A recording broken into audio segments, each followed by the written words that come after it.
போதைப் பொருள் இல்லா சமுதாயம். Good morning, everyone. Today I'm happy and proud to be a part of this important campaign for a drug-free society in association with RACE. போதை பழக்கம் என்பது ஒரு தனி மனிதனை மட்டும் பாதிப்பதில்லை. அது ஒரு குடும்பத்தையும் ஏன் ஒரு சமூகத்தையும் பாதிக்கிறது.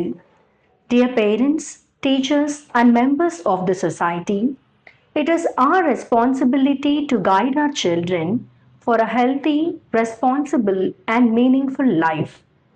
Dear children, your dreams are much bigger than any temporary pleasure. So choose education over addiction, health over harmful habits, and dreams over drugs.